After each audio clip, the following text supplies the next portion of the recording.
trying to roll with. What was that? I've just been keeping it like this and trying to roll with keeping Okay. them Okay, we've got such a huge audience here at 7 o'clock in the evening. I thank you for holding out with me. This is going to be a short presentation because I know it's late and we're all looking forward to moving on to other things in our evening. Okay, strange interactions and personal data. It's, first of all, who am I? Blah, blah, blah, blah, whatever.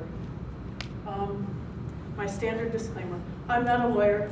Don't look to me for legal advice. I like to talk about the law, but I'm not a lawyer yet. And then I have fine print and practicing fine print. Okay, my extra double safe disclaimer. I'm going to be talking about things that are illegal and how wonderful they are. Don't try this at home. Don't come crying to me if they find something to stick on you and make your life really hard. Hopefully this will make a difference in the fight against the current incarnation of the Computer Fraud and Abuse Act. I've been actively campaigning against, or for change rather. And this is my little contribution because I do privacy and I'm for change of the computer laws. So, what this is about, it has a weird title, a new way of looking at legal structures. When you go to law school, they teach you a really staid, traditional Socratic method, looking at cases, interesting cases, but everything you look at has already happened. They don't talk about potentials. They don't talk about what could be, because that's irrelevant in the practice of law. But I'm kind of a hacker at heart. So I like to think of things in the way that they break down and interesting ways that happens. Okay. So this is a point I raise with people that are hackers, that they have a lot of trouble wrapping their head around. You can't own data. They're talking a lot about copyright and intellectual property protections and all this, but you can't own data. It's just... My company owns a lot of data. Your company does not own data. I guarantee you that they... Your company might have trade secrets. Your company might have specific arrangements of data, but you can't get legal protections for that data if, say, somebody stole it. If somebody stole it, the only, I'm actually getting a little bit ahead of myself here. Copyright doesn't mean anything with personal data. Trade secrets. Trade secrets are probably what your company would claim.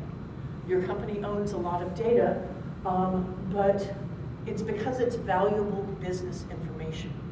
And the trade secret law is written so that if it's not valuable business information, then you don't own it. It can't be owned.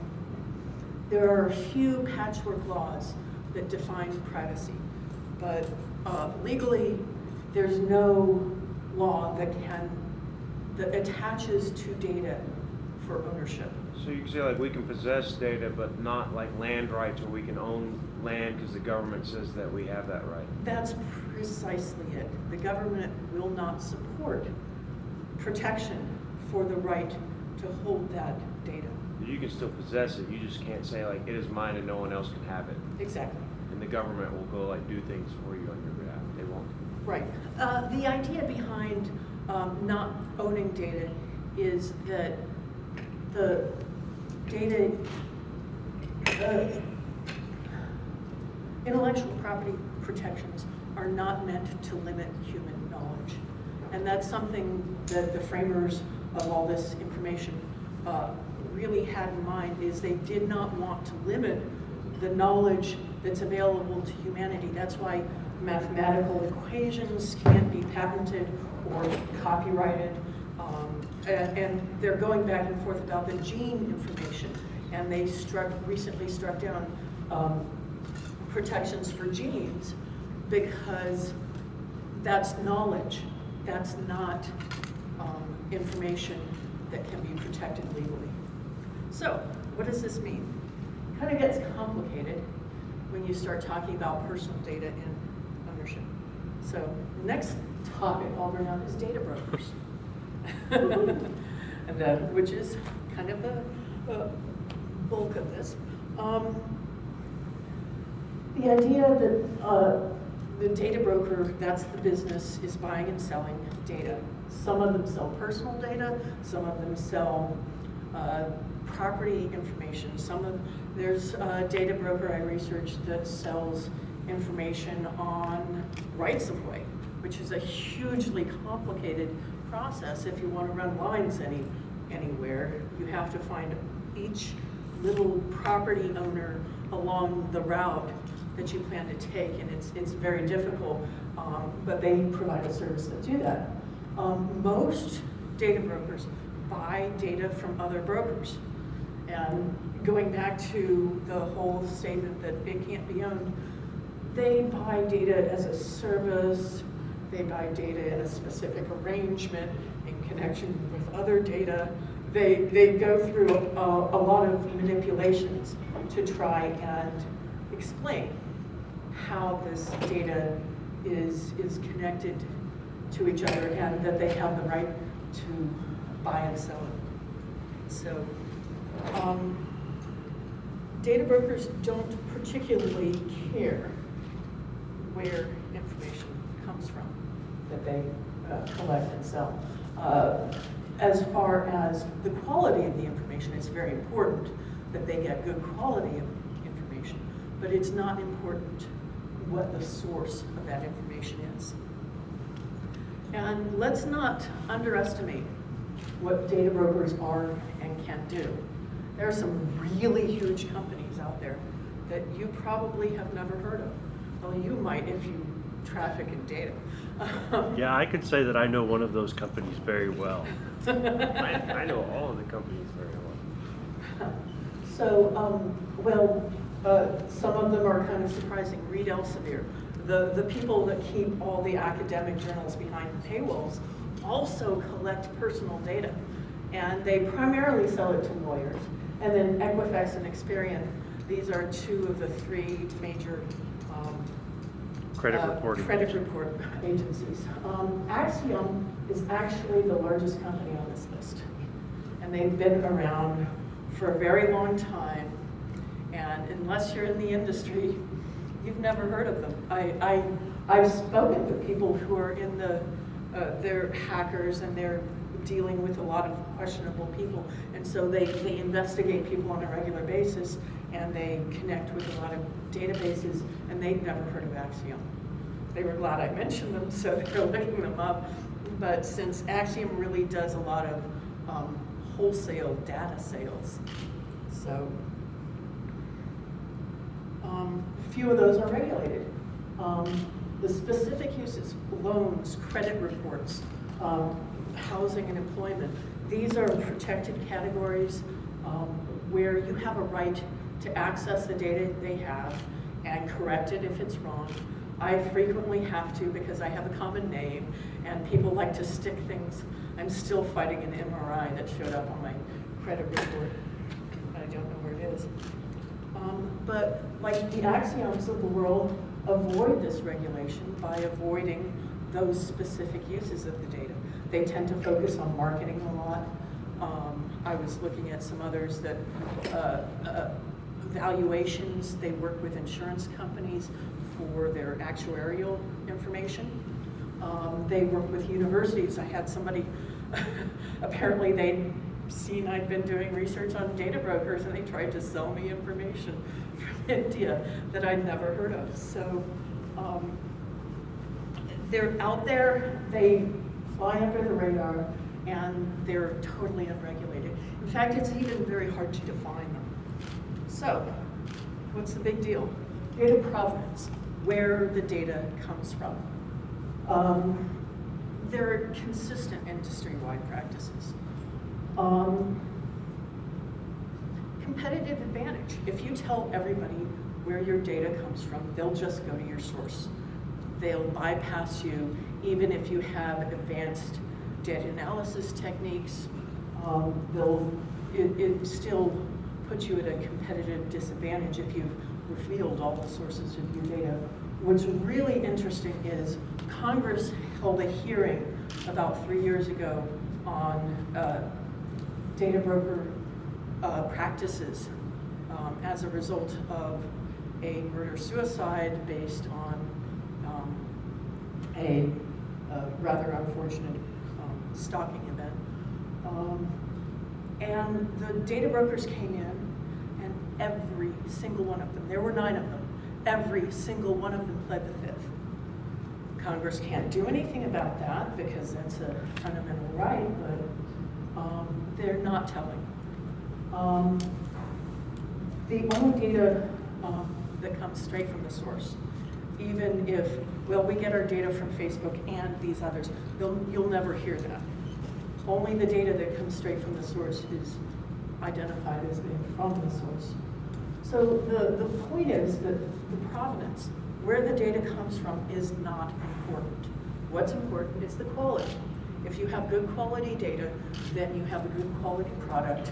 And if you collect data from many, many sources, that over there is getting it now. If you collect data from many, many sources, then just attaching the source to the data that's another data field in your database, and it makes things pretty tricky. I can tell you from personal experience that provenance is extremely important to data brokers, because how much they have to pay to use that data in their data products is directly related to where they got that data from. So the things that you're talking about them not tracking, they are absolutely tracking in a very finite way. Okay, so they pay based on the source of their data. Yes, so Maybe they're not the implications of where the data came from. I mean, other than the very little regulations, but yeah, I mean, it's all about revenue, right? So right. Yeah. So if they have the same data from 2 different sources, they are going to claim the least expensive source as the source of that data, Right. so that they pay less for it. And there's actually a significant portion of the business, in fact, that's where that business grew from, was providing you the data that you want from whatever source I get it for the cheapest price possible. So they take all the data sources, they deduplicate that, and then they find the cheapest way to get you the data as the customer that you are looking for. Great, great. So provenance is definitely important in all. Provenance is important, but provenance associated with a price. So you're not tracking where that third party that got the cheaper rate for the data. Right, so we are not tracking it back to its source. We are tracking, right. Exactly. And that's my point, is you're not tracking it back to your source. You're just the incoming vendor, whichever source of data you get, that's what's important. So, what if somebody stole data? What if somebody figured out a way to break into a system? Because personal data is low man on the totem pole when you talk about securing personal data, or when you talk about securing data. Recently, it's been recognized, a lot of startups recognize this as their revenue source. But I've spoken to many, many, many startup people who don't recognize the need to protect the personal data. They recognize the need to protect the credit card data, PCI compliance, social security numbers, all the financial information that's attached to their customers. They recognize the need and importance to protect that, but they don't have the force of law behind the protections for personal data. So it's the low-hanging fruit of the break-in scenarios. Many companies, I've worked for companies that are not very good at protecting this because it's expensive. It's expensive to hire all of us technical hackers to make sure that everything is secure. We don't always come cheap. So,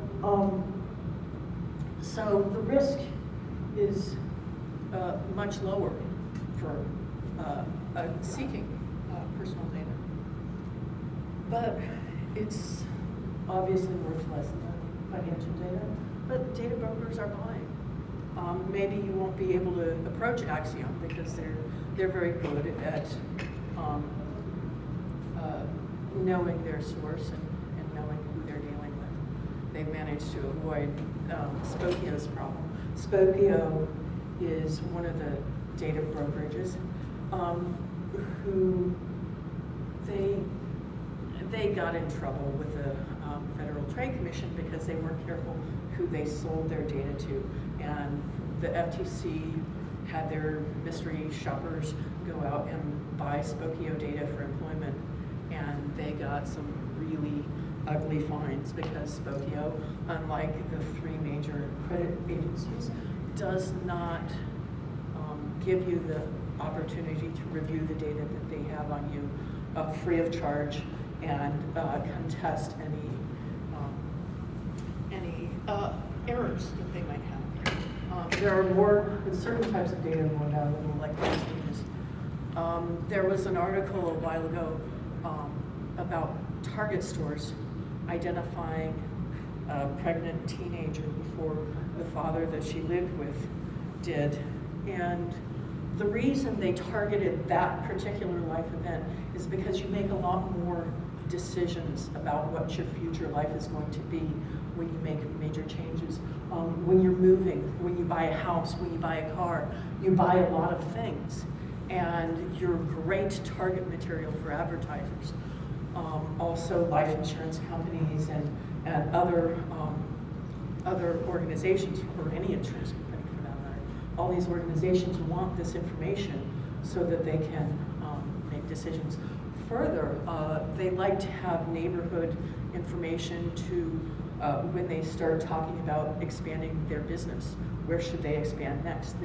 So it's very valuable. This is a huge industry, and the more of it you can get, the more money you can make. And what's interesting is, unlike stolen financial information, you don't need to scrub it. You don't need to launder it. You don't need to go through third parties. If you set up an organization that looked legitimate on paper, you could set up your own data brokerage based on stolen information. You'd have, there's a little bit of a gray area, legal gray area there, where you know and don't know, or maybe you just find a gullible friend. And there's no risk to the buyers because data cannot be owned. The buyers are not buying stolen property. Unlike any other property that gets filtered through the system, that property, once it's stolen, remains stolen and is recoverable, and all the people who buy and sell it are liable. But data doesn't fall under that because data is not property. You can set up a totally legitimate business, get real paychecks. You don't have to worry about money laundering at all. The only legal concern is, with the Computer Fraud and Abuse Act, getting caught. And getting caught, if they're not protecting it, if you're smart about it, you might be able to avoid that. So the hacker value equation: low difficulty, low risk, moderate payoff, clean money. Seems like a great idea to me. And so what also comes up is there's no way to independently test this. If you give somebody your personal details, you don't know what they know about you or what they're giving away even. The financial industry, the PCI compliance game,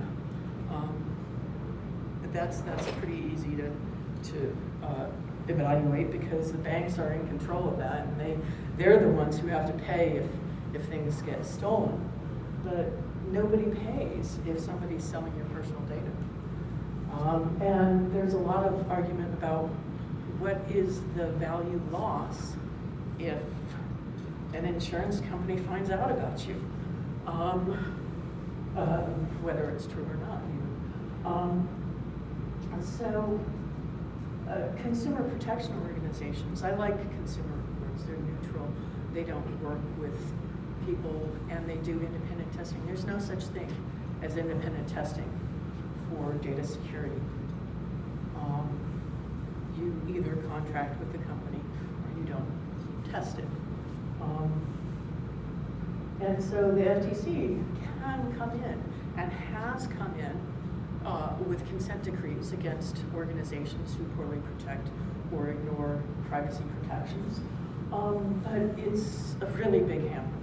They're not going to go after the little startups that have been collecting a few people's data, a few thousand, a few million people's data. They're also based on a complaint system. Unless you can independently test, you can't bring the Federal Trade Commission in. So the only hope is really somebody who is actually leaking the data notices that it's leaking and does something about it. So maybe you're concerned about this. What would a hacker do if you suspected that maybe somebody was not treating your data responsibly? You may have to speak a little louder because unfortunately the air conditioning is going to overwhelm you. Oh, okay. Okay. So if what would a hacker do? What would a hacker do if you were if you wanted to know that your data was safe? Is you would test it. I would. I want to. But Computer Fraud and Abuse Act says no thanks. You can't do that. You don't have the authority. In fact, recent prosecution, Andrew Arnheimer, also known as Weed, he wasn't testing his own data, but it was privacy information that was being leaked by AT&T that he got convicted for 3 years. So the Computer Fraud and Abuse Act actively prevents people from testing and validating that the systems that they trust, that they have every reason to trust, are safe, are secure. But what's interesting is even the DMCA, Digital Millennium Copyright Act, considered this really oppressive anti-circumvention preventions where you can't break into something if it might protect a little bit of copyright, and they go way overboard with that sometimes. But even the DMCA has exceptions for personal information and protecting your own personal information. So, what is the CFAA? It's the law used to prosecute hackers. Everybody here should know about this. If you're here, you should know about the CFAA. And sometimes it is a good thing. Sometimes people do malicious, destructive things for bad reasons, and they should be prosecuted. I remember reading about the very first insider CFAA prosecution. A fellow, he was promoted from sheet metal, and he took all the backups home and left a dead man's script. And so when they fired him, he blew away the system. So sometimes it's a good thing to have that hammer to prosecute people, but it's indiscriminate the way the law is written. It's completely indiscriminate. It doesn't evaluate whether this is something for the public good or something for personal vengeance or personal enrichment. There is some provision in the law for personal enrichment that's supposed to elevate it to a felony. However, the way the law is written, also what elevates it to a felony is a conviction in conjunction with any other law.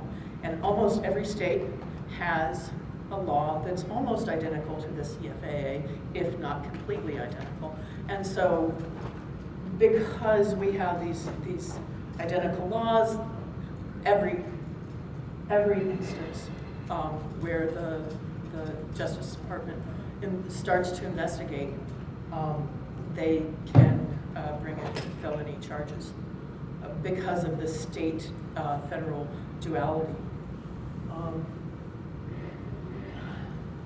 But the last line, to me, is the biggest issue.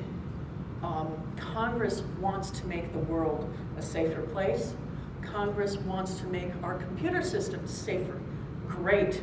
Give the security researchers the tools they need to make the system safer, not tie the hands of the or the security researchers, which is what the CFAA currently does.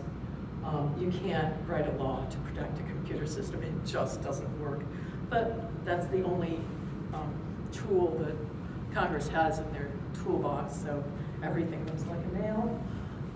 So, yes, defensive, offensive security. When budgets are considered, well, we can get somebody if they break in, so it's not as important to have as good a security. That's kind of a scary argument to me, but I've heard it. Yeah, Congress. So that's pretty much the bulk of my talk. I said I'd be brief. So if there are any questions. So here's my contact information if you'd like to speak with me further. I'll be around. I'm headed over to the EFF fundraiser party at the summit, and I'll be working the door for a while, so later tonight. So hope to see you there.